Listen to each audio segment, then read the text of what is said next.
Paano kung wala kang mahanap na witness na magdidiin kay Senny? I will find one kung kinakailangan. Kakausapin ko yung nakasagasa kay Angeline. Tatanungin ko kung merong nakakitang ibang tao kay Zenny. Ano? Mag-iimbento ka ng witness para lang maidiin mo si Senny? Ewan ko, pero pwede kong gawin yun. Napakadali namang gumawa ng kwento. Napakadaling magsinungaling. Hindi ba yun ang ginawa ni Zenny sa atin? Alam mo, Roxanne, nababaliw ka na yata. Tigilan mo na to. Ay, ikaw ang tumigil dyan. Kanina pa tayo nag-uusap tungkol dito. And you know very well that I will never stop until I get justice for my baby. Kaya if you'll excuse me, gusto ko nang magpahinga.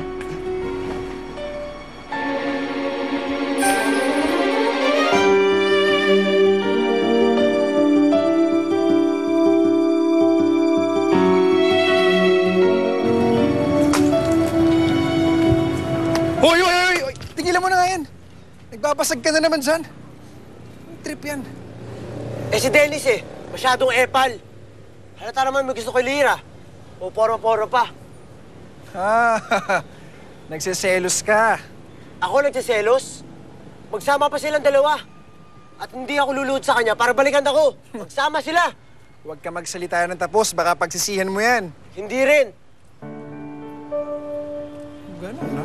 Kung sa bagay, mas bagay naman si Lira doon kay Dennis. Ikaw, bagay ka kay Vanessa. Si Vanessa lumalapit sa'yo, di ba?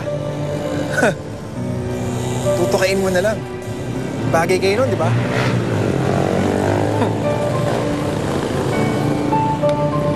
Pasok na sa loob, hinihintay tayo ng mga tropa.